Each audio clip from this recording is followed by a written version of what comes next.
Olá, sejam muito bem-vindos ao Conversa Aberta, o programa que leva a você, investidor, a oportunidade de conversar, trocar ideia, tirar dúvidas com executivos das companhias das quais você é sócio. E a live de hoje é sempre das mais esperadas, que é com a Oi. Sempre tem muita pergunta, sempre tem muita audiência, então eu queria agradecer mais uma vez a presença da Camille Faria, que é CFO da Oi, que já é a segunda vez que ela está aqui com a gente. Tudo bem, Camille? Obrigada, viu? Tudo bom, Denise? A gente que agradece ter a oportunidade aqui de participar e interagir aí com o seu público. Só, então eu espero. Então, gente, você de casa, já se inscreva no canal, clique no sininho e já vai mandando as suas perguntas. Daqui a pouquinho eu vou passar para as perguntas de vocês. Então, eu queria começar, Camille, perguntando para você o seguinte: há alguns dias atrás, o CAD falou que a operação, né, de venda da parte móvel da Oi para as outras três operadoras, né, para Vivo, para TIM e para Claro, seria uma operação complexa. O presidente da TIM já até falou em entrevista, ele disse, mas quem disse que não seria complexo? Claro que é complexo.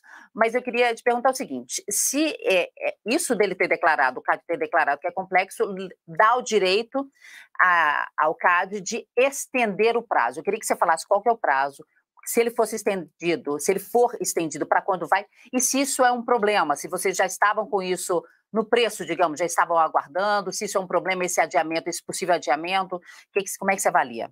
Perfeito, Denise. Então, como você mesma disse, né? A gente não esperava nada diferente, de fato, uma concentração de 4-3 no mercado de telefonia móvel, uma transação tão grande, ela não tinha como não ser considerada pelo CAD uma transação complexa. O que acontece nesse caso é que o CAD ele tem o período de análise do CAD, ele começou a contar formalmente no dia 30 ou 31 de março, tá? O que acontece são os compradores que fazem toda a documentação, né? Como em qualquer M&A, a documentação completa, e o CAD pede complementações de documentos até que ele julga que a documentação, todas as informações. Então, você tem um pacote completo. Isso aconteceu dia 30 ou 31 de março desse ano, e a partir desse prazo, o CAD teria 120 dias para analisar preliminarmente e declarar ou não a transação, uma transação complexa. Como você mencionou, isso não significa que automaticamente o CAD tome 90 dias adicionais para analisar. Significa que o CAD tem a prerrogativa, de uma vez a transação tendo sido considerada complexa, de pedir esse período adicional de análise, uma vez terminado o período de 240 dias que a regulamentação permite, né? Então, o que vai acontecer agora? Contando lá de 30 a 31 de março, a gente tem 240 dias, que leva a gente em torno do dia 25 ou 26 de novembro, que seria o período regulamentar de 240 dias, e o CAD poderia pedir a extensão desse prazo por 90 dias adicionais, que levaria a gente para uma decisão do CAD em fevereiro. Então, hoje a gente está trabalhando, não significa que ele já pediu, ele poderá pedir. Então, hoje a gente está trabalhando com aprovação entre novembro e fevereiro de 2022, que já era o cenário que a companhia vinha trabalhando, né, com uma maior probabilidade, na nossa visão, de uma posição do CAD em novembro e um fechamento da transação em fevereiro. A gente precisa ainda de algumas semanas pós o pronunciamento do CAD para acabar de preparar todas as companhias para entregar para os três compradores. Caso o CAD use o período de 90 dias adicionais, a gente, então, leva esse fechamento para maio, que são algumas semanas pós o CAD. Então, em fevereiro e maio, continua sendo aqui o nosso caso, né, a base de fechamento dessa operação. Tá, e quando é que vocês esperam também concluir a transação de venda da Infraco? E tem novidade da Infraco também que vocês divulgaram hoje, né? Sim, a gente pretende. A Infraco, a gente julga que o período de análise regulatório tende a ser mais curto, né? Então, porque nesse caso você não tem uma questão de potencial concentração de mercado, né? A gente tem um fundo, basicamente, comprando a Globo, né? E aí um fundo comprando a Infraco. Então, o período de análise, seja de CAD, seja de Anatel, tende a ser mais curto. Então, a gente espera fechar a Infraco ainda em 2021. A gente fez o processo competitivo judicial dia 7 de julho, estamos em fase final aí de documentação, realmente os documentos mais acessórios, todos os documentos principais já estavam em formato final na documentação do processo competitivo. Assim que a gente assinar, dá entrada, então, em todos os processos aí de análise regulatórios, e a gente espera fechar ainda esse ano a Infraco. E sim, a gente tem novidade, sim. Não sei se já terminou, mas começou às 11 horas da manhã hoje nossa coletiva de imprensa.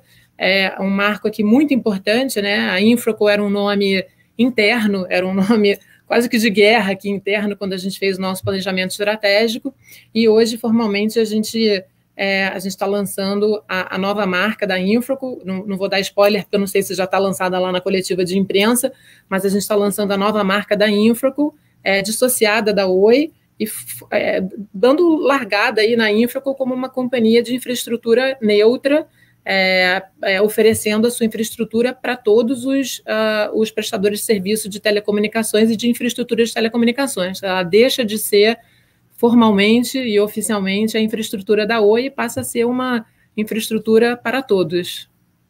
Mas, Camille, aqui já está, estou vendo aqui nos highlights da Bloomberg, falando que a Infraco vai operar sob a marca Vital no Brasil. Vital, é isso aí. Então, pronto, já está na... Como está acontecendo aqui do lado, eu não sabia se já estava público, mas ela exatamente. Então, é Vital. A nossa ideia foi dissociar um pouquinho desses nomes descritivos mais óbvios, né? Infraco, alguma coisa infra, e é uma companhia que é uma companhia digital, é uma companhia nova, uma companhia com uma infraestrutura, acho que não tem outra igual no Brasil. Então a gente quis passar essa mensagem, né? Essa mensagem da companhia digital, da companhia moderna, da companhia totalmente, você vai ver que a marca não tem nada a ver com a Oi, as cores não tem nada a ver com a Oi, é realmente a companhia de infraestrutura neutra para todos os provedores de serviços de telecomunicações. Queria que você falasse um pouquinho também sobre a expectativa de investimento. Aqui a coletiva diz que será cerca de 30 bi nos próximos 4 ou 5 anos e a meta de chegar até 32 milhões de domicílios até 2025. Como fazer isso?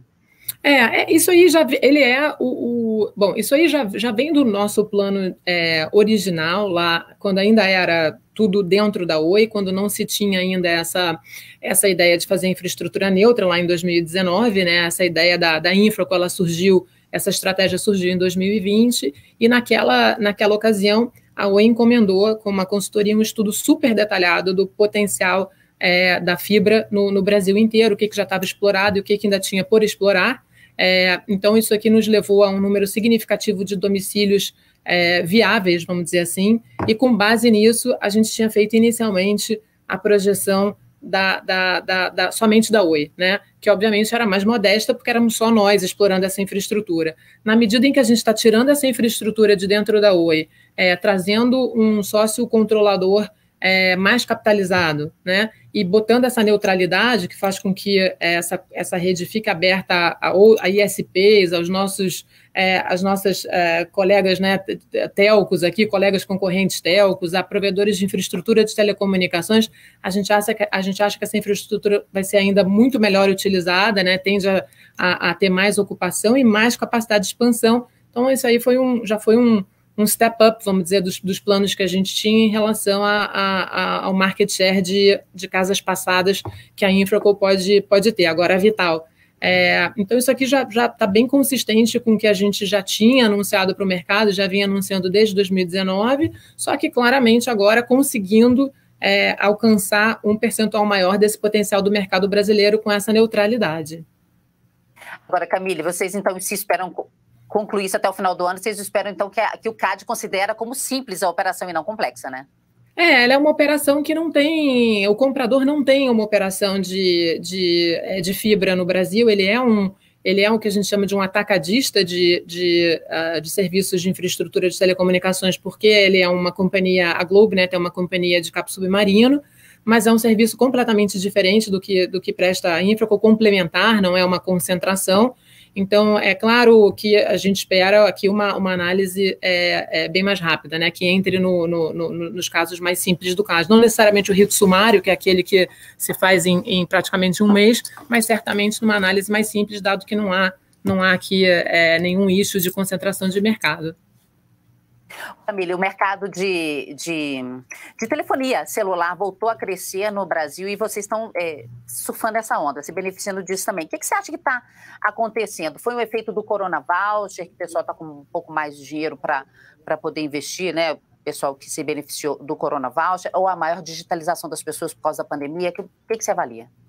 A gente teve, eu diria que a gente teve dois efeitos um pouco diferentes na telefonia, na parte de fibra, na parte de banda larga e na parte da telefonia móvel, né? Então, na parte da telefonia, a parte da telefonia móvel, ela sofreu um pouco na pandemia, primeiro porque as lojas ficaram fechadas, então você acaba vendendo menos, a loja, diferente da fibra, que não depende tanto da loja como ponto de venda e de crescimento de base de cliente, a telefonia móvel ainda tem muita gente. A maior parte não sei se é a maior parte, mas a parte significativa dos clientes vão à loja, né, para comprar o aparelho, para comprar um novo plano, etc. Então, a gente, de fato, com as lojas fechadas, prejudica esse crescimento da base. Associado a isso, claro que você teve aquele primeiro impacto, né? Teve um impacto na renda.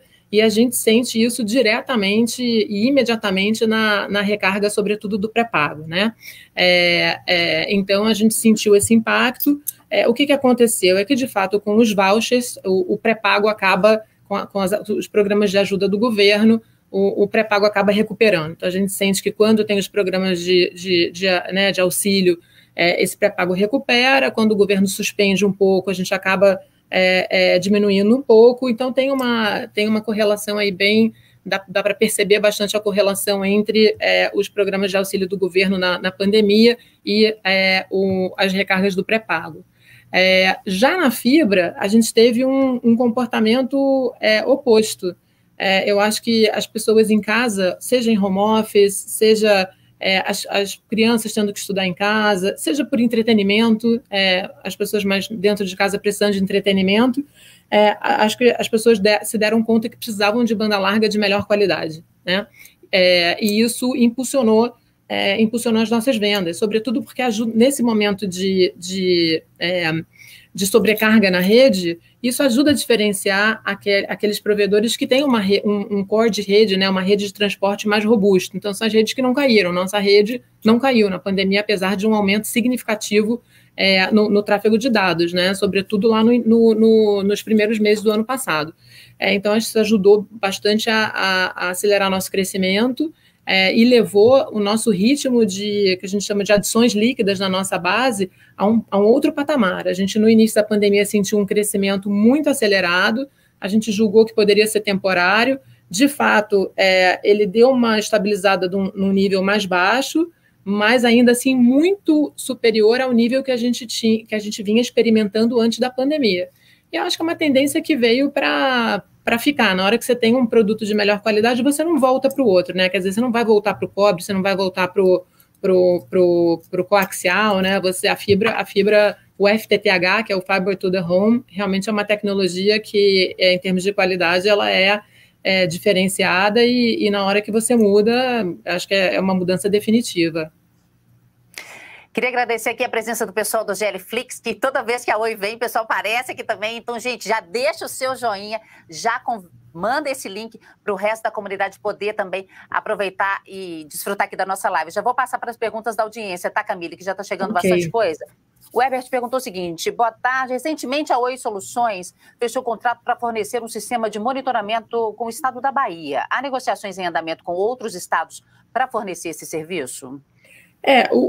A gente sim fechamos um contrato bastante importante para fazer o vídeo monitoramento da Polícia da Bahia, um projeto, acho que muito emblemático para a gente, porque eu acho que ele ilustra muito bem essa mudança de perfil do Oi Soluções, de ser uma companhia unicamente de conectividade para ser uma companhia que oferece uma solução completa digital, né?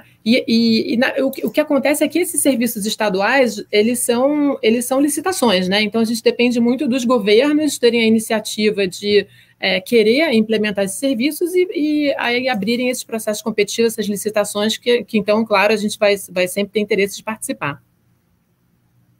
O Flávio pergunta o seguinte: levando em consideração que o plano está sendo bem conduzido, por que as ações estão caindo tanto? Eu acho que a gente está passando por um momento até de mudança, eu diria, de duas razões, tá? Primeiro, uma mudança da nossa base acionária, né? Quer dizer, a gente veio de uma fase aí de quase 2 anos, que a gente chama de uma fase em que o preço das ações ele era muito guiado por eventos. Então, a gente teve o evento do adestamento do plano de recuperação judicial, o evento da venda das torres, o evento da venda dos data centers, o grande evento da venda da móvel, o evento do processo competitivo judicial da Infraco, e aí a grande especulação em relação a preço. A móvel vai ser vendida por 16, vai ser por 11, vai ser por 15, e isso ajuda a dar aquelas grandes variações no preço da ação, né, que eu brinco, é o eletrocardiograma nervoso, né? Um dia tem uma notícia boa, a ação sobe, outro dia falam, não vai vender por tanto, vai ser só por 10, aí a ação cai. Então a gente veio desse momento que é um momento muito especulativo, se especulando com base no resultado desses eventos, de M&A, sobretudo, né? E também do adestamento da recuperação judicial. Quantos % a gente ia conseguir de desconto para liquidar antecipadamente uma parte importante da nossa dívida? Era 60%, era 40%. E esse momento, eu não diria que ele ficou integralmente para trás, eu acho que o mercado está um pouco ainda ignorando que ainda há catalisadores importantes, mas certamente a gente entrou numa segunda fase, né? Muito clara dessa recuperação, que é uma fase muito mais voltada para o operacional. Então, a gente já vendeu a móvel, estamos só esperando fechar, já fizemos o leilão da Infraco, estamos só esperando fechar, vendemos as torres, vendemos data centers, tem ainda a TV, mas ela como a gente sempre falou para o mercado, é uma operação, ela é muito mais estratégica do que uma operação para trazer caixa para a companhia.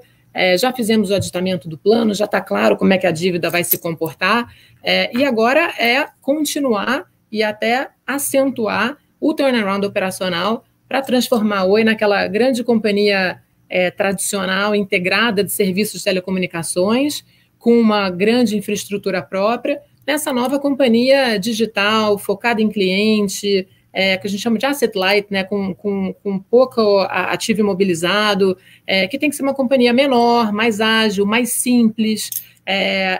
E esse aqui não se faz do dia para a noite, né? Não é um evento de um trimestre, é um plano aí de 3 anos, como a gente divulgou recentemente no nosso guidance para o mercado, além de todo o que a gente chama do phase-out do legado, né? Que é um ônus grande ainda para a companhia.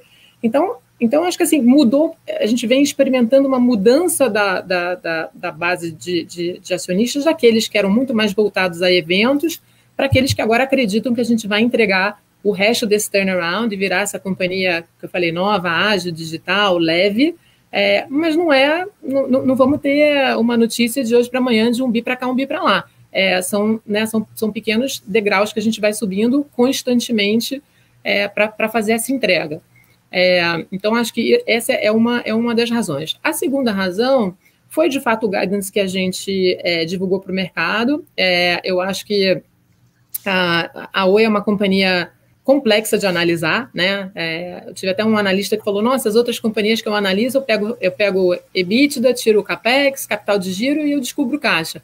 A Oi tem a recuperação judicial e tem a Globonet e tem, enfim, tem o Bond, e tem a Anatel, e tem tanta complexidade que eu acho que quando a gente colocou os números de forma, apesar que a gente já vinha comunicando esses mesmos números assim consistentemente para o mercado, na hora que a gente arrumou esses números todos numa apresentação só e contou a história, acho que assim, teve gente que viu que estava em linha e teve gente que viu que talvez não tivesse tão alinhado e esperasse números melhores, né? Então, acho que isso também afetou o preço do papel.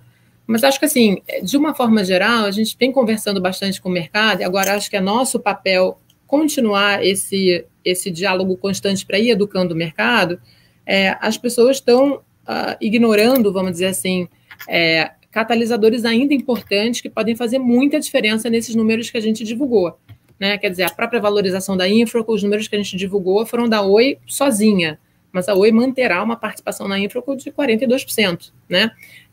Com potencial de valorização e de monetização adicional importante no futuro, que podem fazer muita diferença nesse número.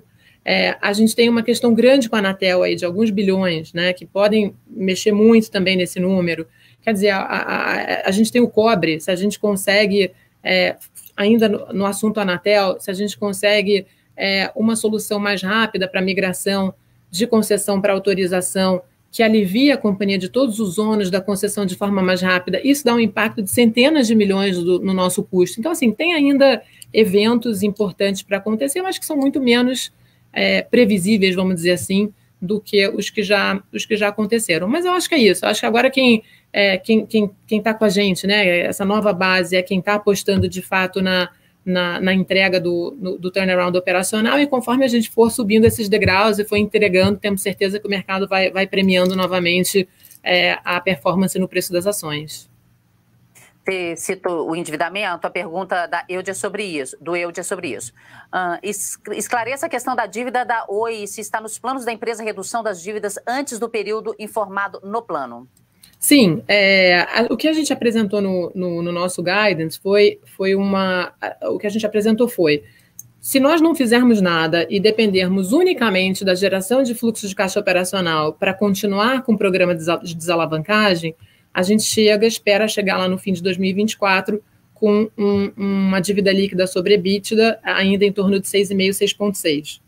Que é elevado. E aí, nesse mesmo slide que a gente divulgou para o mercado, a gente colocou que a gente julga que o nível adequado de alavancagem para essa companhia é abaixo de 3 vezes. Tá? Uma companhia, como eu falei, uma companhia de serviço, leve, etc., não pode ter mais do que 3 vezes dívida líquida e EBITDA. E a gente pretende utilizar estrategicamente essa participação remanescente na Infraco para fazer com que a gente chegue abaixo de 3,3 antes do fim de 2024. Tá? Então, a gente não pretende chegar ao fim de 2024 com a alavancagem de 6,6. A gente pretende usar essa participação para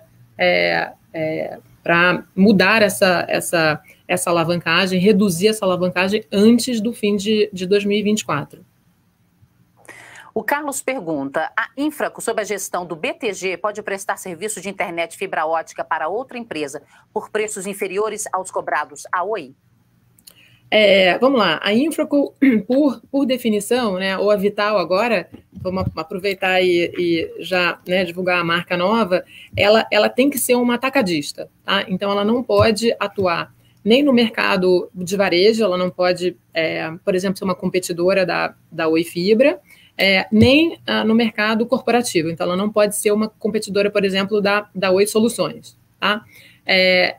Ela pode sim prestar serviço para outras companhias de telecomunicações, TIM, claro, Vivo, ISPs locais, etc.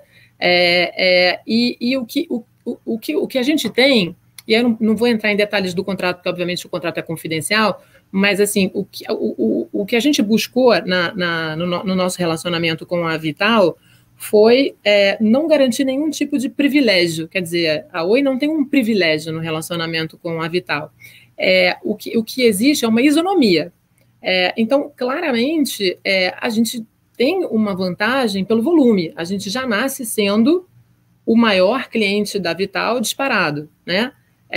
À medida que outros clientes também forem ganhando escala com esse fornecedor, né, com a Vital, com essa rede neutra, eles também terão acesso às mesmas condições econômicas que a Oi, como cliente. Então, é isso, né? Você premiar, existe vamos dizer, um esquema de premiação daqueles clientes que trazem para a companhia o maior volume, como é normal em qualquer relação comercial, mas não é uma exclusividade da Oi, não é um privilégio da Oi, tá? É uma relação comercial que pode se estender a outras clientes da Vital na medida em que elas também vão ganhando a mesma escala.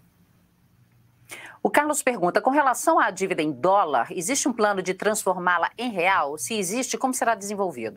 Tá, eu acho que assim, existem 2 planos em relação, a gente tem uma alavancagem em dólar que eu diria que é incômoda, né? Nós somos uma companhia que temos um business que é em real, então claramente a gente não deveria ter uma... Hoje a dívida em dólar? A dívida em dólar hoje, a gente tem um bond que hoje está mais ou menos 10 bilhões de reais, a gente acabou de captar um outro bond de mais ou menos foram 880 de dólar, tá? Que substituiu uma outra dívida em dólar também, então a gente não aumentou a alavancagem em dólares, a gente substituiu uma outra dívida que também era ligada à moeda estrangeira, mas ela é mais da metade da minha alavancagem hoje, em valor justo, ela é em dólar. Se eu não me engano, em 31 de março era alguma coisa como 65%. Depois eu posso até confirmar o número, mas se eu não me engano era isso. E uma parte grande não redeada, né? Por todas as restrições que a gente tem estando em recuperação judicial. Claramente não é a situação ideal. A gente tendo um business essencialmente em reais, a gente deveria buscar ter a maior parte da nossa dívida, seja em moeda local ou seja redeada para moeda local, que é o que a gente pretende fazer, tá? Então a gente pretende ter uma redução da nossa alavancagem. Então, de fato, repagar dívida. E repagar, a gente já tem a dívida que a gente repaga pela regra do plano, que é a dívida em reais com os bancos e uma dívida em dólar com as ICAs, e a gente pretende usar estrategicamente a nossa participação na Infraco para reduzir até 2024 também a nossa dívida em dólar. Então, repagar um pedaço dessa dívida. Tá? E em relação ao saldo remanescente da dívida em dólar, eu acho que na medida em que a companhia sai da supervisão judicial, entrega os resultados e vai desalavancando, acho que naturalmente devem se abrir, a gente espera que se abram linhas de crédito em moeda local, para que a gente possa gradativamente ir substituindo essa dívida em dólar e redeando o saldo remanescente. Então, acho que assim, o plano é sim repagar uma parte da dívida em dólar e o saldo remanescente refinanciar em moeda local e ou redear para moeda local.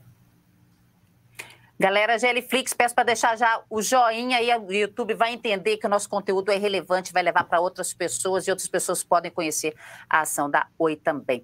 O Charles pergunta, existe um plano B caso o CAD barre a venda do imóvel? Não, o plano B é fazer um novo leilão judicial, né? Então, é a gente repetir o leilão, o processo competitivo judicial que foi conduzido no ano passado. Acho que vocês lembram que a gente teve mais de uma proposta, né? A gente, inclusive, no início antes do processo judicial, quando a gente ainda estava buscando o que a gente chama de stalking horse, né? Que é aquele bidder que garante, aquele competidor que garante o sucesso do leilão, a gente entrou em exclusividade com outro grupo, que fez também uma proposta firme acima do preço mínimo de 15 bilhões de reais. Então, a gente julga que continuaria a haver interesse de outros grupos, e mesmo dos grupos que hoje formam esse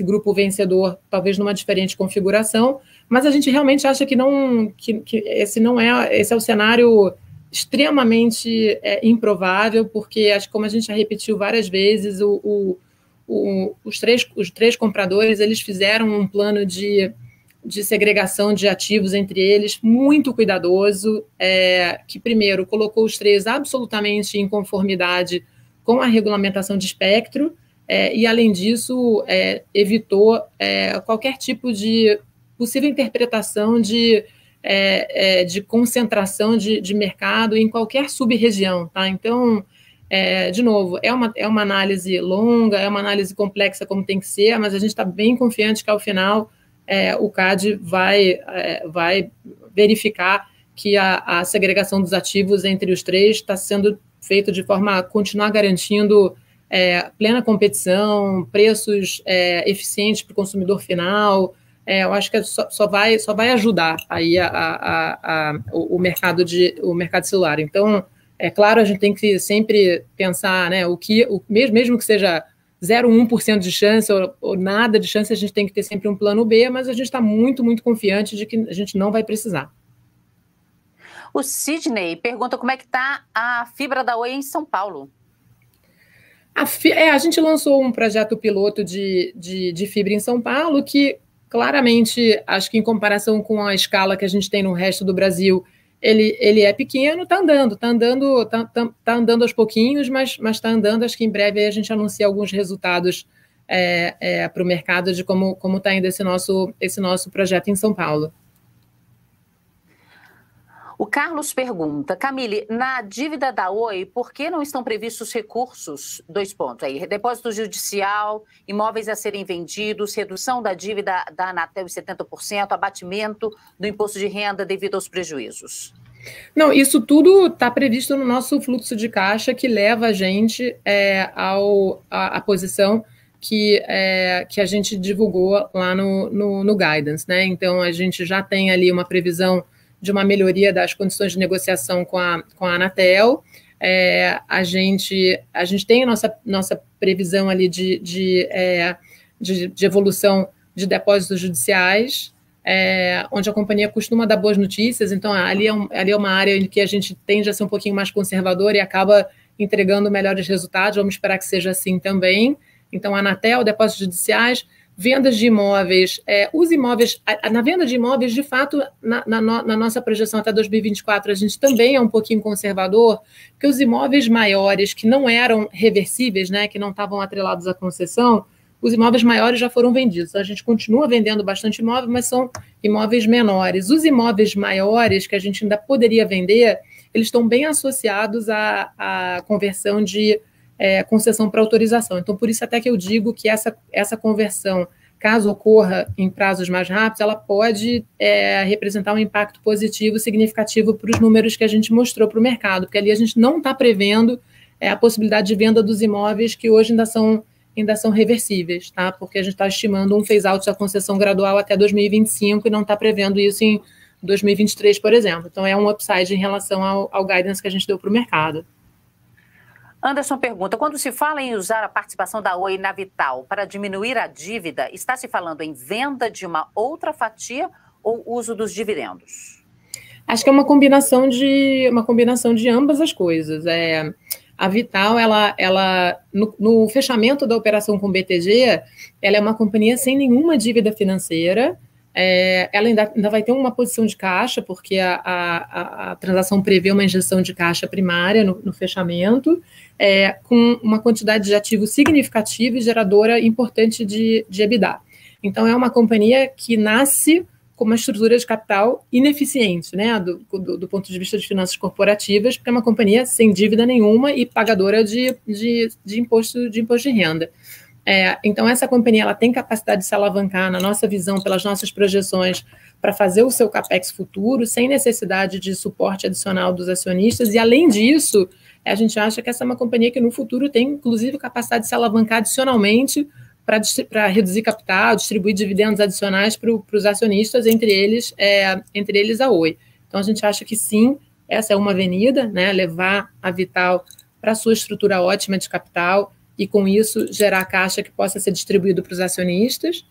E ponto 2, sim, no nosso plano, a gente não previa uma venda adicional nesse momento, porque a gente julga que é uma companhia que tem um potencial de valorização no seu preço muito significativo aí nos próximos anos, em função, até, Denise, do que você comentou aí no início da nossa conversa, né, dos investimentos de 30 bi aí previstos para levar as casas passadas até 32 milhões. Então, vender agora é vender no início, né, desse novo ciclo forte aí de investimento, desse segundo ciclo na mão do BTG. Mas daqui a 2 ou 3 anos, com esse novo ciclo de investimento já concretizado, essa companhia a gente espera que esteja num outro patamar de avaliação, de forma que essa nossa participação de 42% a gente espera valer muito, muito mais, e aí talvez a gente esteja preparado, sim, para abrir mão de mais uma... não estamos falando integralmente, estamos falando de uma participação adicional que ainda nos deixaria como um acionista importante da Vital, mas permitindo a gente monetizar uma parte desse stake remanescente e reduzir a alavancagem para um nível sustentável para essa companhia no longo prazo. Eu te pergunto, Camille, a Vital pode concorrer com a Oi no varejo também, ou a empresa tem alguma proteção em contrato nesse ponto? Não pode. Até um ponto que eu já comentei. A Vital ela não pode ser uma competidora nem da Oi, nem de outros clientes, né? Que não é só da gente. Acho que isso é bastante importante para qualquer outro cliente da Vital, sejamos nós, ou seja uma companhia de telecom, ou seja um ISP. Acho que até ter conforto de compartilhar seus planos de expansão, etc., com a Vital, é muito importante que ela nunca seja uma competidora. Então, na nossa relação comercial e societária com a Vital, ficou definido que eles são, como eu falei, um atacadista de serviços de infraestrutura de telecom. Eles vendem para outros prestadores de serviço, esses sim, que acessam o cliente final, seja ele varejo, seja ele corporativo. O Fábio pergunta, qual a vantagem e desvantagem ao investidor da Oi quando a Vital fizer IPO? Eu acho que tem uma vantagem importante, que é a cristalização desse valor, né? Quer dizer, hoje a gente fala, não, o valor pode crescer, etc., mas de fato, a gente só consegue cristalizar o valor quando tem um evento de liquidez. Então, a gente conseguiu mostrar para o mercado quanto valia a nossa infraestrutura na hora que a gente fez um processo competitivo judicial e apareceu alguém avaliando aquela infraestrutura em mais de 20 bi de enterprise value. Na medida que essa companhia começa a crescer e a gente fala, olha, essa companhia está valorizando, o mercado só consegue, de fato, tangibilizar isso quando tem um outro evento, né? Ou quando você vende mais um pedaço, ou quando você tem um IPO, que daí o mercado dá preço para essa companhia. Então, eu acho que isso aqui vai ajudar a tangibilizar e a cristalizar no valor da Oi o valor dessa participação. Além disso, que eu acho que é igualmente importante, um IPO da Vital, ela dá liquidez à nossa participação remanescente. Né? Quer dizer, a gente tem essa participação remanescente de 42%, mas ela é uma participação minoritária, com muitos direitos de proteção, claro, mas numa companhia fechada. Então, se a gente quiser monetizar, a gente vende para quem? Né? Acaba que é um pouco limitado a capacidade da gente de monetizar essa participação. Na hora que essa companhia faz um IPO, você passa a ter um título listado em Bolsa de Valores e que a gente pode negociar a qualquer momento, seja por necessidade, seja por conveniência. Né? Então, acho que são os dois grandes, eu diria, benefícios aqui para o acionista da Oi de ter um IPO da Vital no futuro. Arabi pergunta, boa tarde, com a nova lei das RJ, existe a possibilidade em reduzir ainda mais a dívida com a Anatel? Sim, existe. O que acontece, isso já estava previsto, inclusive, na nossa negociação com a Anatel no ano passado. Como a lei vocês devem lembrar que a gente fez uma negociação com a Anatel um pouquinho antes do aditamento do plano de recuperação judicial, que já permitiu uma redução importante da nossa dívida. Naquela ocasião, já havia discussões, né, avançadas em relação à lei de recuperação judicial e que nos permitiriam, uma vez essa lei aprovada, em reengajar em discussões com a Anatel e a AGU para renegociar essa dívida em condições ainda melhores. Então, até por conta disso, na negociação do ano passado, nós resguardamos o direito, né, até o compromisso das partes, de uma vez aprovada qualquer lei que permitisse que as partes engajassem numa negociação em termos mais atrativos do que aquela que estava na mesa, que as partes o fariam. Tá? Então, já tem essa previsão na nossa negociação com eles do ano passado. A gente está só esperando a regulamentação da lei para sentar e começar essa negociação para melhorar ainda mais os termos da nossa dívida com a Anatel. Marcos pergunta, a Oi tem algum plano para a recompra de ações no intuito de retirar liquidez do mercado? A gente não pode, tá? Então, a Oi, o plano de recuperação judicial, ele impede a companhia de enviar recursos para os seus acionistas até, se eu não me engano, 2026, né? Porque uma recompra de ações ela é muito similar a um pagamento de dividendo, no final das contas, que você tira dinheiro da companhia e manda para os equity holders, né? Então, a gente tem um impedimento pelo plano de recuperação judicial de transacionar com as nossas ações e pagar dividendos, inclusive além do previsto em lei, até 2026. Gente, eu não sei se o pessoal do GLFlix tem também ações da área de seguradoras, mas vou pedir para o Gustavo colocar o link da live que a gente vai ter hoje à noite sobre seguradoras, às 7 horas da noite, dentro do podcast Genial Analisa. Já põe aí, Gustavo. Convido o pessoal do GLFlix para ficar aqui mais antenado com a gente. Deixa eu ver aqui. O Joviano pergunta, quantos quilômetros a Oi já tem instalado hoje? Sempre dizem 400 mil quilômetros, mas isso já vem de vários meses. Qual é a quilometragem atualizada? Então, acho mais importante do que... porque a quilometragem... acaba que a gente tem uma quilometragem muito grande, porque ela vem da rede de transmissão, a rede de transporte, né, que é o backbone nacional. Então, acaba que a quilometragem ela não aumenta muito, porque o que a gente está fazendo agora... a gente já chega na maioria com o nosso backbone, a gente já chega na maioria dos lugares no Brasil, né? O que a gente faz agora é capilarizar essa rede. Então, eu chego até pertinho de uma cidade, aí eu vou construir um anel metropolitano ali, daquele anel metropolitano eu vou e ligo N prédios, N residências. Então, a maior parte do esforço de CAPEX recente da companhia é no sentido de capilarizar essa rede para chegar até a casa. Por isso que a gente fala de X milhões de casas passadas, né? Porque na hora que você ligar a casa, de fato, ao nosso backbone, para viabilizar a conexão daquela casa no futuro.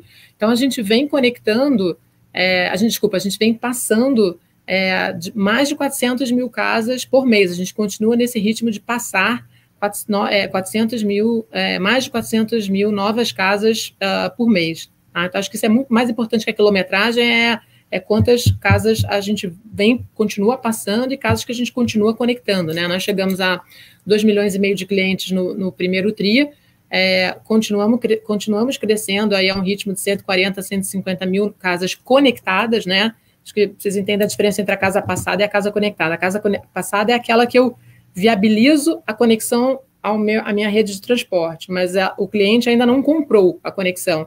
Aí, uma vez que eu viabilizei a conexão, aí a gente começa a comercializar aquelas casas viáveis, aí o cliente fala, olha, quero comprar Oi. Aí a gente pega aquela fibra que está ali na calçada ou que está embaixo do prédio e conecta a sua casa. Aí ela vira uma casa conectada que é um cliente pagante, né?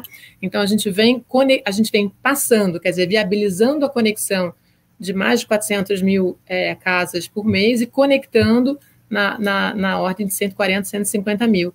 Então, esperamos chegar aí até o fim do ano a mais de 3,5 milhões de clientes conectados, pagando.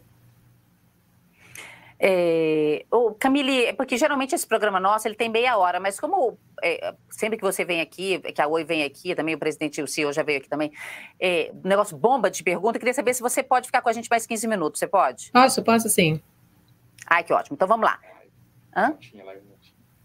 Temos a live. Não, mas tudo bem, pede para a live. A gente tem outra live 1h da tarde, mas a gente tem como fazer as duas. Não tem problema não, tudo certo. Vamos lá.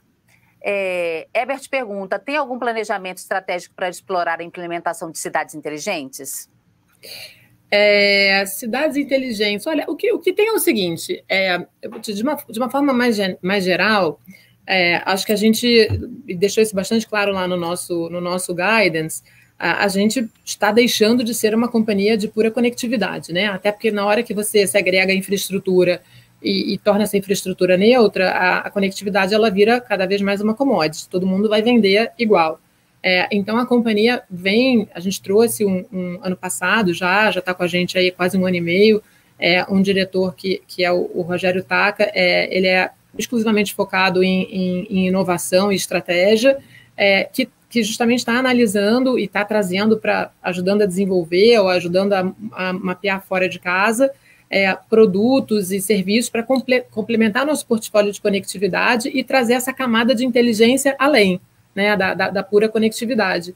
Então, acho que certamente está dentro aí dos nossos planos agregar essa camada de serviço para oferecer serviços digitais, serviços inteligentes, muito além da conectividade, que é a conectividade de conteúdo, né, que é o que a gente oferece hoje, que é basicamente conectividade de TV.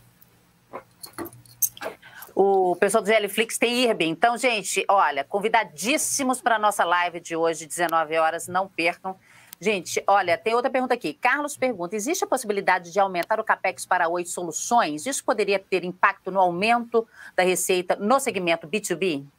A dinâmica é um pouquinho o contrário, né? O Oi Soluções, a gente primeiro gera oportunidade de receita e aí, em geral, a oportunidade de receita vem com o CAPEX associado. Então, diferente do segmento varejo, onde a gente faz o CAPEX primeiro e aí depois você vende para gerar receita, no Oi Soluções a gente participa dos processos competitivos dos clientes, né? Mapeia as necessidades, às vezes proativamente oferece a solução ou quando é um processo competitivo a gente participa. Aí na hora que a gente é vencedor daquele processo e passa a ser o fornecedor da solução, aí a gente faz o CAPEX. Então, a lógica é um pouquinho inversa. Então, tem a chance do CAPEX do Oi Soluções subir? Sim, mas o CAPEX do Oi Soluções só subirá se a receita for superior à que a gente está projetando, porque na hora que eu gero a receita traz com ela a necessidade de CAPEX. Denis pergunta, qual o racional para avaliar se é melhor vender uma participação na Vital, que é um ativo gerador de caixa, para pagar dívida, versus refinanciar os bonds, já que em 2025 o caixa operacional da Oi estará bem melhor? Eu acho que elas não são opções, vamos dizer assim. Porque o que acontece é que a gente, com uma dívida de 6,6 vezes EBITDA, por mais que a gente gere caixa operacional, o serviço dessa dívida acaba consumindo uma parte importante ou praticamente toda a minha geração de caixa operacional. Então, não é sustentável, a gente não consegue sustentar uma dívida de 6,6 vezes EBITDA com a geração de caixa operacional. Então, a gente acaba que você vai entrar numa dinâmica de ter que levantar mais dívida para pagar o serviço da dívida que você tem, né? Que obviamente não é sustentável. Então, eu acho que é inevitável.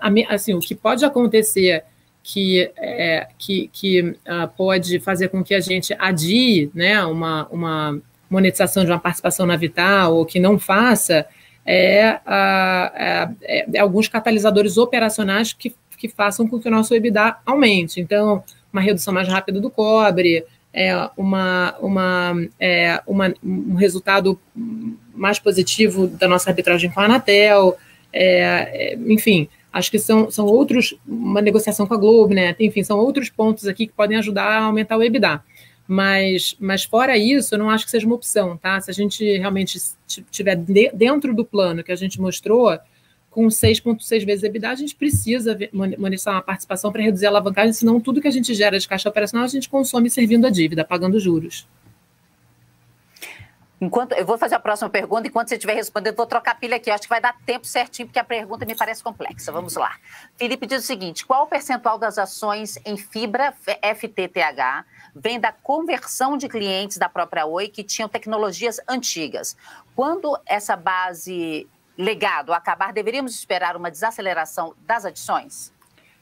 Por incrível que pareça, é uma parte menor, sabe, das nossas net adds, das nossas adições líquidas, alguma coisa como 20% a 25% vem de migração de clientes do cobre. Então, a maior parte dos nossos clientes de fibra, que a gente adiciona todo mês, são novos clientes para a Oi. Pelo menos agora, né? Isso é uma coisa que a gente gosta de falar, as pessoas às vezes não lembram, mas a Oi, na época do DSL, né, da internet no cobre, ela teve 40% de market share. Então, provavelmente, os clientes que a gente está trazendo são clientes que já foram da Oi um dia, e até pela falta de capacidade de investimento que a gente teve aí depois da aquisição da Brasil Telecom, acabaram migrando para a concorrência e agora estão voltando. Mas a substituição de receita que está acontecendo agora de atuais clientes de cobre nossos migrando para fibra é um percentual menor do total de clientes que a gente adiciona todo mês. GL Flix está aqui na área, mandando parabéns para a gente. Um beijo para você. Beijão, obrigada pela companhia, obrigada pela audiência aqui. Então, olha, o Edson pergunta, Camille, há projeção de novas emissões de debêntures ou outra modalidade de empréstimos para pagamento de dívida? Não. Vamos dizer, o que a gente tinha para 2021 um plano de financiamento da companhia para que ela tivesse, como a gente chama, fully funded, né, ou integralmente fundiada até o fechamento dos M&As, que aí sim vão trazer um caixa importante para a companhia continuar o seu plano até 2024. E a gente completou agora com o refinanciamento do nosso DIP, que a gente precificou semana retrasada, a gente completou o último passo, né? Nós fizemos uma debênture conversível na Infra com a Vital agora, fizemos o bridge da Móvel, e agora refinanciamos o DIP. Fizemos o consent solicitation dos nossos bonds também. Então, esses eram os 4 passos para fazer o funding da nossa jornada até o encerramento dos M&As. Então, não temos nenhuma previsão. Obviamente que a gente está sempre... O nosso plano de recuperação judicial, ele permite que a gente levante dívida adicional, desde que para repagar dívidas existentes sem nenhum tipo de limite. Então, claro, a companhia vai estar sempre atenta ao mercado, se surgirem oportunidades de dívidas moeda local, por exemplo, ou dívidas em termos mais atrativos que a gente possa levantar para refinanciar uma dívida mais cara ou em moeda estrangeira, a gente vai sempre estar atento a essas oportunidades, mas é oportunístico, tá? Não é um plano que a gente está ativamente perseguindo. A pergunta do Cleiton é a mais difícil. Está preparada? Seguinte, solta uma fofoca para subir o preço. É possível? Não, a gente quer, assim, eu acho que o que a gente tem feito, Denise, a gente tem trabalhado super duro, acho que vocês têm visto aí, e é assim que a gente conseguiu subir o preço no passado. Eu acho que a gente está, como eu falei, estamos passando por um momento de virada aí, né, de conclusão de um ciclo na companhia e início ou continuidade de um outro ciclo muito mais operacional. A gente prefere subir o preço agora devagar e sempre, entregando os resultados, se possível com algum catalisador no meio do caminho, como eu falei, eu acho que tem possibilidade, regulatório, etc.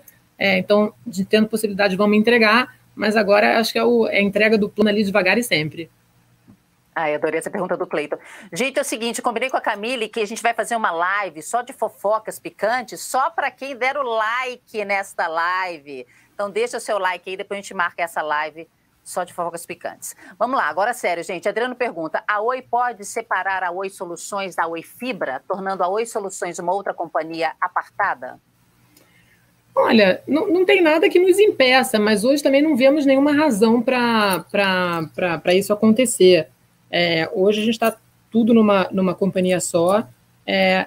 Do ponto de vista tributário, seria ineficiente a gente ter uma companhia separada para Oi Soluções. Como vocês sabem bem, a gente tem um prejuízo fiscal acumulado importante na Oi, que reduz muito a nossa carga tributária anual. A gente separar o Oi Soluções, só por separar, não vejo nenhum benefício. Então, a menos que surja uma outra razão que justifique essa separação, hoje não vemos razão para fazê-lo. Eduardo pede para você falar sobre a estratégia para aumentar a quantidade de domicílios conectados por fibra no estado de São Paulo.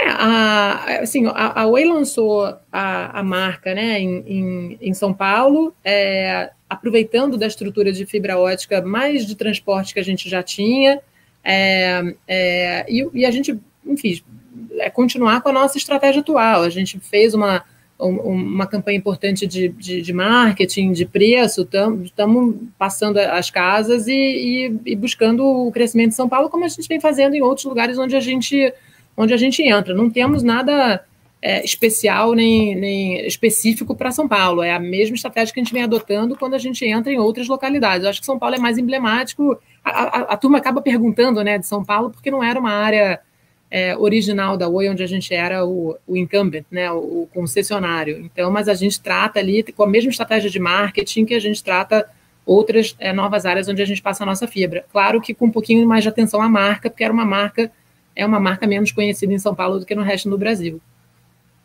Última pergunta para a gente encerrar, Camille. O Felipe pergunta se você tem ações da Oi.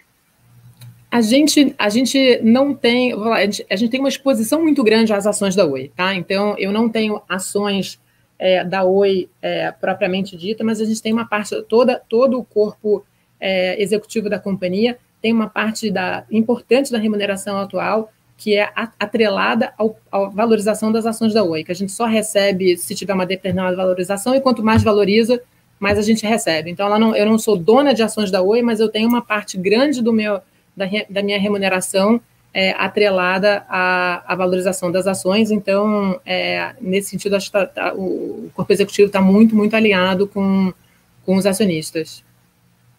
Ele colocou assim na pergunta um kkk. Ou ele achou que eu não ia fazer pergunta ou que você não ia responder, mas aqui é papo reto. Geliflix, então se inscreva no canal, clique no sininho. A gente vai ter TIM daqui a um mês também aqui no canal. Todas as terças e quintas, conversa aberta. Camille, super obrigada. Ô, gente, agora eu vou contar uma fofoca para vocês. Quem não viu a última live com a Camille, ela estava em casa, né? Home office e tal. E o filho dela, muito fofo, passou atrás. Era coisa muito fofa. Hoje a gente não teve a participação especial do filho da Camille. Ele está na escola, voltou para a escola. Na próxima eu quero participar. Como é o nome dele? Francisco, eu quero Francisco performando, imunizado, passando atrás. Pulando. Camille performando, imunizada. Francisco ao fundo, igual fala o meme da internet. Querida, muito obrigada pela sua participação aqui. Eu tenho certeza que o pessoal de casa foi muito proveitoso esse nosso encontro. Um abração e volte sempre, tá? Daqui a um tempinho eu te convido de novo, tá bom? Ah, tá joia. Obrigada. Obrigada pelo convite. Obrigadão. Gente, você de casa, compartilhe com seus amigos, investidores, compartilhe, se inscreva no canal, clique no sininho, a gente quer a companhia de vocês aqui sempre. Daqui a pouquinho, 1h, começa a live do Roberto Motinha, resumo da manhã. Um beijo. Tchau, gente.